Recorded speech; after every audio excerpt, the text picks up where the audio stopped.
और नदी शांत हो गई।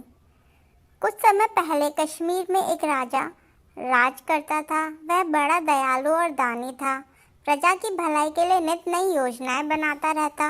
मगर पिछले कई वर्षों से एक ऐसी समस्या उसके सामने आ गई थी कि जितना भी वह उसके बारे में सोचता उतनी ही वह उलझती जाती। समस्या भी बाढ़ की। कश्मीर घाटी के बीच एक नदी बहती थी, आज भी बहती है, झेलम, किंतु तब इसका नाम था वितस्तता। कश्मीर के खेतों और बागों को सींचती थी, मनुष्यों की प्यास बुझाती और यहाँ तक कि लोगों को अपनी छाती के ऊपर से दूर दूर तक भी ले जाती थी। तब बहुत सा व्यापार नावों द्वारा ही होता था। वास्तव में कश्मीर की खुशहाली इसी वितस्तता नदी के कारण थी। पर कुछ सालों से वितस्तता भयंकर रूप धारण करने लगी थी। वर्षा ऋतु आती ही तो नदी उमड़ उमड़ कर अपने किनारों को तोड़ती हुई मदमस्त हाथी की तरह बस्तियां उजाड़ती हुई, पेड़ पौधे रौंदती, मनुष्य और पक्षियों को बहा ले जाती। हर साल अनेक गांव बर्बाद होते और बहुत ही लहलहाते धान को नष्ट कर जाती। राजा को कुछ भी सूझ नहीं रहा था। उसने दरबार बुलाया और समस्या अपने मंत्रियों और विद्वानों के सामने रखी। किसी ने सुझाव दिया, महाराज, लगता है प्रकृति ही हम पर नाराज है।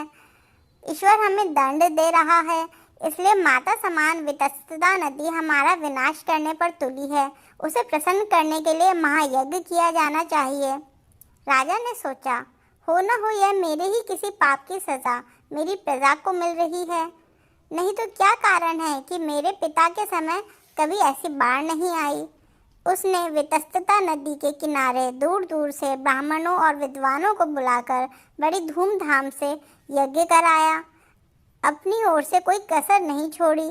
मगर वितस्तता को मानना नहीं था, सो नहीं मानी।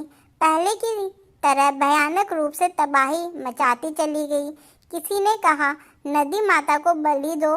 इस पर कई बकरों की बलि चढ़ाई गई, मगर वितस्तता जैसे इससे और अधिक क्रोध में आ गई। उसमें पिछले साल से भी अधिक भयंकर बाढ़ आई। एक दिन राजा अपने दरबार में बैठा इसी सोच में डूबा था।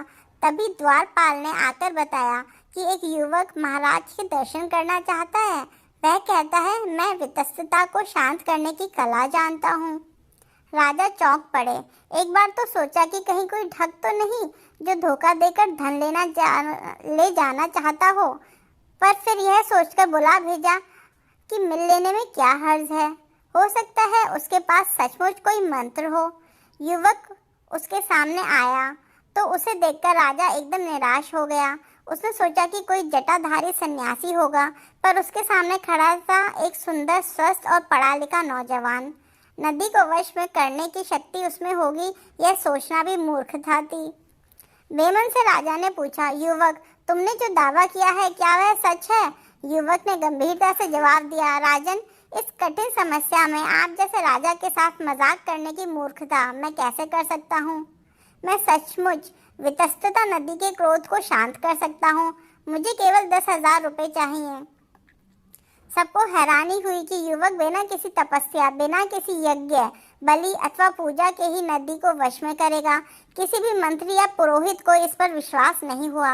मंत्री ने कहा, महाराज, इस धोखेबाज की बातों में न आए। लगता है यह धन को लेकर देश से बाहर चला जाएगा। राजपुरोहित ने भी कहा, राजन, मेरे विचार से इस युवक का दिमाग खराब है। नहीं तो जहाँ बड़े बड़े पंडित कुछ ना कर सके, वहाँ यह पागल क्या कर सकेगा? इस पर युवक बोला, महाराज, आप पहले तो अपने राजवैद्य से मेरी जांच करा लें कि मैं पागल हूँ या नहीं। फिर मेरे साथ अपने किसी कर्मचारी को लगा दें ताकि मैं देश छोड़कर ना जा सकूं। 1 सप्ताह के भीतर यदि वितस्तता नदी अपनी सीमाओं में ना बहने लगे तो जो आपके मन में आए वह दंड मैं भोगने के लिए तैयार हूँ। अगले दिन राजधानी श्रीनगर में यह समाचार आग की तरह फैल गया कि एक पागल नदी को वश में करने वाला है। वह सुबह से ही बहुत से लोग नदी के किनारों पर तमाशा देखने आ गए, क्योंकि वह युवक नाव में बैठकर नगर के एक छोर से दूसरे छोर तक जाने वाला था। नदी जहां श्रीनगर में प्रवेश करती है, वहां से युवक की नाव चल पड़ी। उसके साथ कई मटके थे। नाव कुछ ही आगे बढ़ी। युवक ने एक मटके में हाथ डाला और मुट्ठी भर सिक्के निकाले। यह देखकर सबको अचंभा हुआ कि इस पागल युवक ने सिक्के नदी में फेंक दिए। युवक ने फिर कुछ सिक्के निकाले और लोगों को दिखाते हुए फिर पानी में इस तरह फेंके जैसे खेत में बीज बो रहा हो।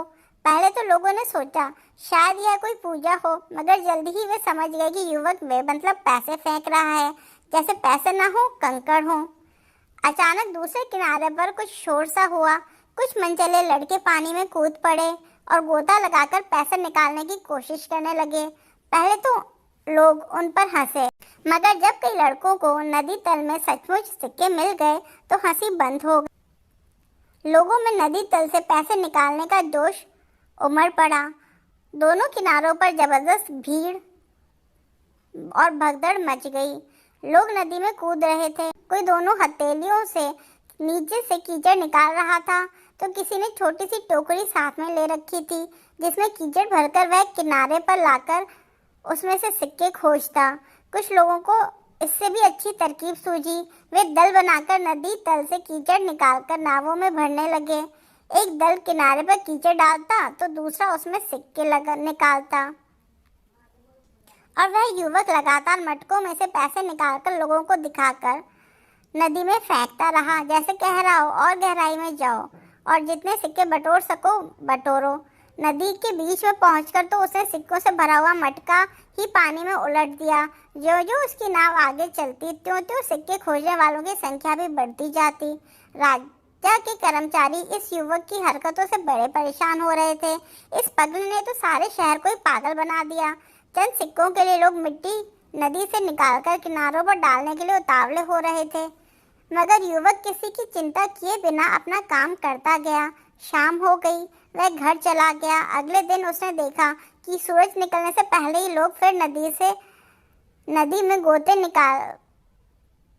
लगाने निकल पड़े थे। दूसरे दिन भर यही क्रम चला। किनारों पर मिट्टी के अंबार लग गए, पर लोगों का उत्साह कम नहीं हुआ। तीसरे दिन सुबह लोगों ने चमत्कार देखा। वितस्ता का पानी कई हाथ नीचे चला गया था और किनारे कई हाथ ऊंचे हो गए थे।